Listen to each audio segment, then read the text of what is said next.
कर दिया कि उसके वन में आ सकूं और पवित्र सभा में आ सके और खुदा का धन्यवाद कर सके।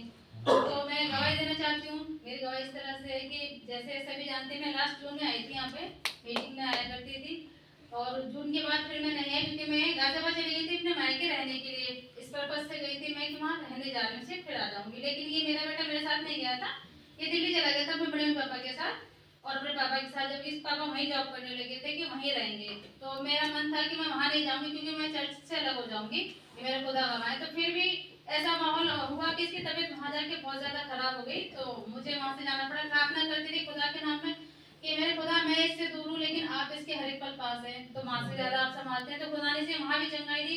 फिर मजबूरी में चली गई मैं ये सोच के दिल्ली, गाजियाबाद से दिल्ली, कि चलो कोई नहीं, दिल्ली में चर्च है, हम मतलब कि अपने खुदा से अलग नहीं हो रहे, हमारे खुदा एक जगह, मतलब हर जगह एक जैसे ही है, ऐसा नहीं कि यहाँ लगे वहाँ लगे, मेरे खुदा ही जानते हैं।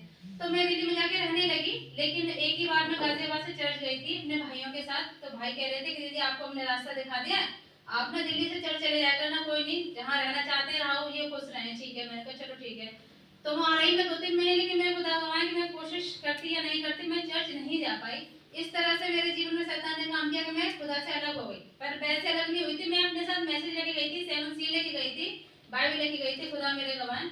तो मैं जब भी टाइम मिलता था, टाइम बना रखा था मैंने, सारे दिन मैं पढ़ती थी मैसेज को। लेकिन कुछ ऐसा हुआ कि जैसे हम दूसरे लोगों के साथ फंस जाते हैं ना, तो थोड़ा हमारा माहौल भी चेंज हो जाता है।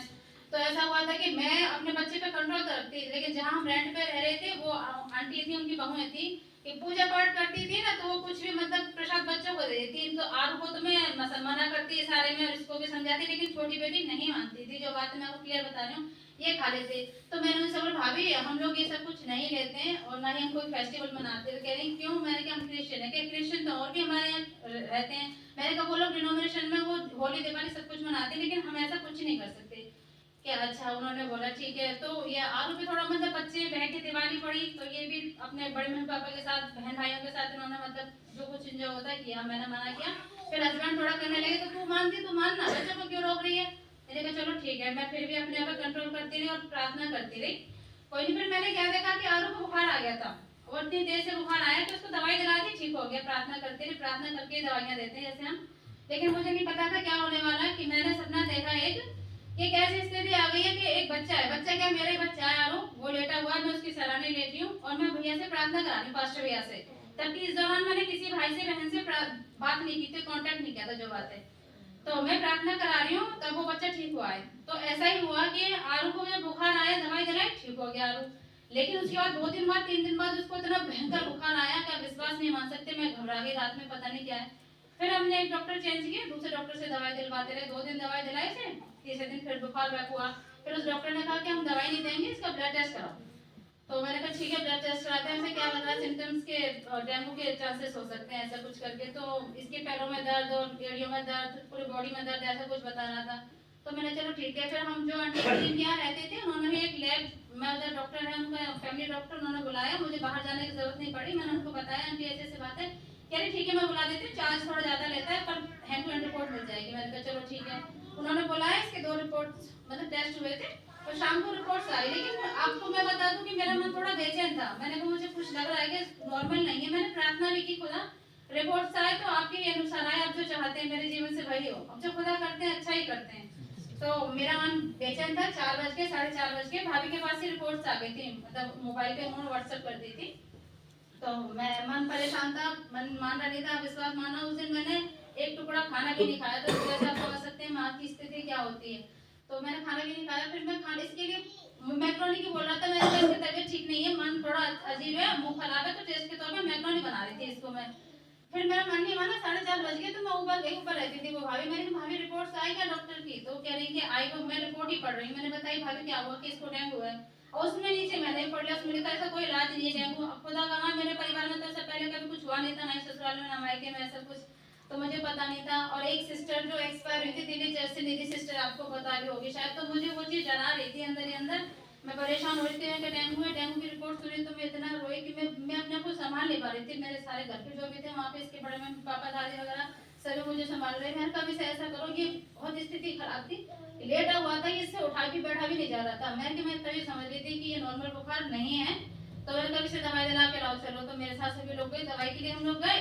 तो वो जो डॉक्टर अच्छा था, उन्होंने भाभी ने बताया था, उसी डॉक्टर वो डॉक्टर वहाँ नहीं था, दुकान बंद करके, दुकान तो खुली थी, कहीं गया हुआ था।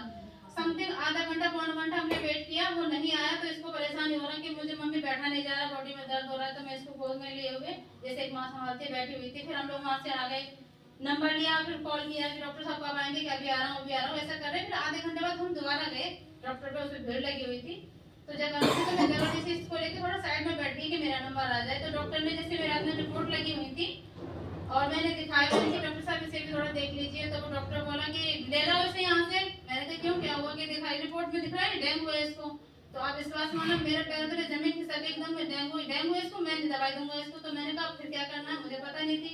तो कह रहे क्या सब दर्जन में या किसी में ले आके इसे भर्ती करो ले जाकर के। तो मैं वहाँ दुकान पे इतना रोई, इसको गोद में लेके मतलब संभाला भी जा रहा। क्योंकि डॉक्टर ने बहुत से लोगों की बात करने की आदत होती है, थोड़ा किसी को परेशान ना करे, लेकिन उसने डायरेक्ट ऐसे बोल दिया कि ले जाओ इसे यहाँ से, मेरे पास दवाई नहीं है, कहीं भी दिखाओ इसे। तो बाहर दो चार लोग थे, कह रहे रो मत, परेशान मत हो, सफदरजंग में भर्ती कर दो। तो हमने कुछ नहीं किया, हम सीधे घर पे आ गए, इसको लेकर आया। और मैं फिर रोई, मैं बहुत ज्यादा रोई। खुदा मेरी शायद गुनाह है कि मैंने आपसे थोड़ा दूरी बना ली। खुदा हमें नहीं छोड़ते, हमने खुदा को छोड़ दिया, सच बात है। लेकिन मैं प्रार्थना करते रही। फिर मैंने वो स्थिति देखी कि एक आंटी जो है हमारी वाली, वही बता रही थी मकान वाली की आंटी कि चलो हाँ नहीं इधर उधर नहीं करना चाहते मत करो, वहाँ लापरवाही होती है। तो एक स्पेशलिस्ट थी बच्चों की, अच्छी थी, डेंगू मलेरिया इन सब चीज की गारंटी लेती। पर मुझे पता है खुदा ही थे जो हमारी अगुवाई कर रहे थे वहाँ पे। जब मैं वहाँ गई, मैं प्रार्थना करके जाती थी, प्रार्थना करके आती थी। वहाँ से रात में ऑटो भी नहीं मिलते, 2 टाइम उन्होंने रूटीन का बना रखा था इसके चेकअप के लिए, दवाइयाँ देती थी और मैं दुआ करके ही दवाइयाँ देती, जो भी कुछ है कंट्रोल हुआ। फिर मैंने स्थिति इतनी गंभीर आ गई ना कि इसकी प्लेट्स बढ़ने की जगह घटने लगी, ब्लड टेस्ट में। तो फिर मैंने कहा वहाँ से आने का डॉक्टर के पास, मैं मुझे प्रार्थना करानी, इनसे ही बोला। जबकि ज्यादा तो ये नहीं खुश रहते इस चीज से, सबको पता है। तो मेरा मोबाइल का फोल्डर खराब था, मैंने नंबर निकाला भैया का, फर्स्ट भैया का, मैंने रात में फोन मिलाया। मैंने कहा भैया मैं आपसे बात तो नहीं करती थी, लेकिन अब मुझे जरूरत पड़ रही है, मुझे बेटे की तबीयत खराब है। मैंने सपना देखा था इस तरीके से कि कोई बच्चा लेटा हुआ है, मैं उसके सराहने लेटी हूँ और मुझे प्रार्थना करानी पड़ रही है आपसे, तब वो ठीक हुआ है। तो वही सीन मेरे साथ विश्वास मानिए घटा एकदम कि मैं इसके सराहने बैठी थी, इसके पापा मेरे पास बैठे थे, तो वो भी उस टाइम पे रेस्पेक्ट कर रहे थे। मैंने कहा आपने चुप रहना, गाली ली थी इसकी, मैं भैया से प्रार्थना करा रही हूँ। और मैं आप विश्वास मानिए कि मैंने प्रार्थना कराई, इसको चंगाई मिली, लेकिन ब्लड टेस्ट खुदा के नाम ये वो बड़ी नहीं। मतलब मेरे मन से शैतान बातें करता था कि ये डेंगू की प्रॉब्लम है, किसी को ठीक होती है किसी को नहीं होती है। तो मैंने कहा मैं शैतान से बातें करी कि कुछ भी नहीं, ये तो कुछ भी नहीं है, ये संदेश और ये खुदा तो वो है हमारे के मुर्दों में जान डालते थे, खराब नहीं है अभी। पर एक मन अंदर से व्याकुल भी होता था। तो आप विश्वास मानिए फिर मैंने जिनका जो मैसेज आप सब जानते हो, बहुत से मैसेज डाउनलोड कर रखे, मैं चलाती थी, लेकिन वो मैसेज मैंने जब ध्यान से सुना तो उसमें ये लिखा था कि आपके पास एक चिन्ह है, आप उस चिन्ह को क्लेम कीजिए अपने बच्चों पे, अपने परिवार पे। तो मैंने खुदा से यही कहा, खुदा मेरे पास चिन्ह है कि आप मेरे लिए अपना लहू बहा चुके हैं, मेरे बच्चों के लिए आपने हमें कीमत चुकाई है हमारे लिए। तो खुदा का नाम मुबारक हो कि जब हमने इसका 2 दिन टेस्ट और कराई, उनमें ब्लड थोड़ी कम आ रही थी, फिर विश्वास बह करा था। लेकिन प्रार्थना का भाई रवि से मैंने कांटेक्ट किया, मैं भैया प्रार्थना करना कि इसका एक टेस्ट कराया, इसके ब्लड टेस्ट बढ़ जाए। तो एक बहुत 76 हो गई थी, मतलब 76,000 लाख नहीं थी। तो फिर मुझे थोड़ी टेंशन हुई, मैं प्रार्थना बनी रही और संदेश मैंने इसकी सर के पास, ये डेट उठ नहीं पाता था, लेटा हुआ था, मैं चला के रखी थी, दवाइयाँ देती, खाना नहीं खाता, दवाइयाँ देती, मैं वो संदेश ही चला के रखा, मैंने यही खाना देगा यही शाम देगा, खुदा का नाम वाले को। तो फिर जब तीसरा टेस्ट हुआ इसका, तो डॉक्टर ने कहा कि स्थिति में इसकी में सुधार दिखाई दे रहा मुझे। तो उसने जब हमने ट्रू कॉलर पे नंबर आ रहा था उसका हमसे कॉन्टेक्ट करा था, क्या नाम लिखा है इसका, आराम में से, मैंने कहा जी हाँ मसीह लोग हैं। तो वो हमें देखने लगा, कह रहा कि इसकी स्थिति में सुधार है, खुदा का नाम मुबारक हो, खुदा के अपने आप को प्रकट करते हैं, कह रहे ठीक है। और आज शाम को फिर जब लास्ट में उसकी रिपोर्ट आ रही तो वही 1,25,000 इसकी ब्लड टेस्ट हो गई। खुदा का नाम मुबारक हो कि खुदा ये शैतान ने मुझे बहकाया, लेकिन मैं एक और प्रार्थना करती रही, खुदा मैं यहाँ दूर हूँ लेकिन आप मेरे लिए इंतजाम करें कि मैं आपके भवन में पहुंच पाऊँ, कि संगति में पहुंच पाऊँ, क्योंकि मसीह होना ही काफी नहीं, हमारे लिए संगति बहुत जरूरी होती है, क्योंकि शैतान को मौका मिलता है हमारे बच्चों के, हमारे परिवार में पार करता है।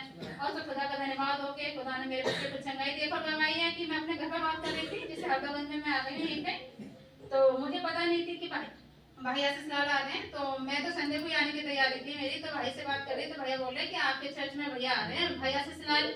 मैंने मुझे तो पता नहीं है कि आप बात नहीं करते ना किसी से, मैं तो संडे को जाने को तैयार थी। तो जाइए अच्छी बात है, क्योंकि खुदा का धन्यवाद है कि खुदा अपनी पवित्र सभा में लेके आए, वरना हमारी तो कोई भी अच्छा ही नहीं है कोई के हाथ में, तो खुदा ही हमें लेकर के आए। वरना मेरी संडे की तैयारी थी, तो संडे को फिर यहाँ से जाने के बाद शनिवार को मेरी इतनी तबियत खराब हुई, मैंने भाई को फोन किया, मैं संडे को बोल रही थी आने के लिए लेकिन नहीं आ पाई। तो फिर मैं इस संडे को आई हूँ, तो खुदा ने मुझे चंगाई दी, मुझे भी, लेकिन संडे को रोक दिया था पिछले को, कहीं ऐसा ना लगे मैंने कि ये देखो भाई आए थे तब तो आ गई, फिर संडे में नहीं आ पाई। तो इसके लिए खुदा का धन्यवाद करती हूँ, खुदा ने मुझे संभाला। Praise the Lord.